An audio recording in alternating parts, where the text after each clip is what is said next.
When most people think of Disney's Aladdin in video game form, their minds go straight to the 16-bit console wars. The Genesis version from Virgin Games versus the SNES version from Capcom. But what if I told you that there was another version, one that flew a little under the radar, on the Sega Master System? That's right, today we're diving into Aladdin on Sega's 8-bit console, a game that proves the Master System still had some magic left in it, even as the 16-bit era was in full swing. Disney's Aladdin hit theaters in 1992 and was an instant cultural phenomenon. Sega knew the film would be a perfect fit for video games, and while Genesis owners got their flashy, sword-swinging adventure, Master System fans weren't left behind. Released in 1994, the 8-bit Aladdin was developed by Sims, a studio that had already worked on multiple Sega titles. It was also ported to the Game Gear with only minor changes. By this point, the Master System was winding down in most territories, especially in North America. But in Europe, Brazil, and other regions where the system remained popular, Aladdin became a late but memorable entry in its library. So, what makes this version stand out? First, the gameplay. Unlike the Genesis game where Aladdin wields a sword, or the Super Nintendo version where he relies on acrobatics and apples, the Master System version blends elements of both, but simplifies them for an 8-bit audience. Aladdin's main form of attack here is throwing apples, which feels closer to the SNES style. But you also have platforming mechanics that test your precision, leaping over gaps and dodging enemies across Agrabah, the desert, and beyond. There's no sword combat, which might disappoint some, but the game makes up for it with clever level design and smooth controls. The game is divided into multiple stages inspired by the film, the bustling streets of Agrabah, the palace, the Cave of Wonders, and of course, the final showdown with Jafar. What's impressive is how much variety the developers squeezed out of the Master System hardware. In one stage, you're outrunning guards across rooftops. In another, you're exploring labyrinthine caves with falling rocks and hidden treasures. There's even a magic carpet ride sequence.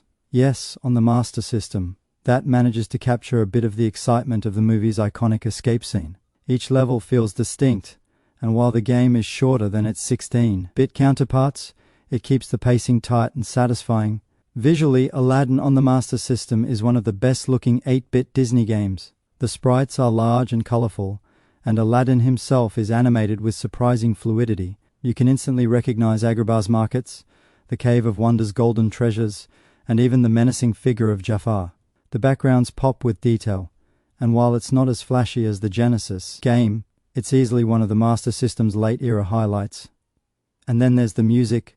The soundtrack recreates familiar tunes from the film like A Whole New World and Friend Like Me, but in chiptune form. The Master System's PSG sound chip gives the songs a charming, catchy vibe that fits the action well. It may not hit the same cinematic highs as the 16-bit versions, but it has its own nostalgic charm. Like many 8-bit platformers, Aladdin on the Master System leans toward the challenging side. Enemies can respawn quickly, and precision jumps require practice. The magic carpet stage in particular can feel unforgiving if you're not paying attention. But that difficulty also adds replay value. It's a game you'll want to keep coming back to until you've mastered its patterns. And once you do, the experience feels rewarding, like you've truly lived through Aladdin's journey. Because it released so late in the Master System's life, this version of Aladdin never got the attention of its 16-bit siblings. But over the years, it has gained a cult following.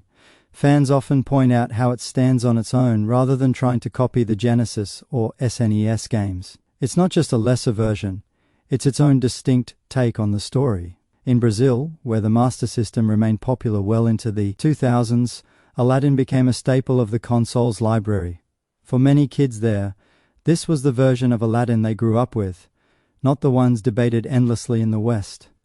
So, is Disney's Aladdin on the Sega Master System worth playing today? Absolutely. It may not have the technical fireworks of the Genesis version or the polish of the SNES one, but it's a charming, fun, and challenging platformer that stands as one of the Master System's hidden gems.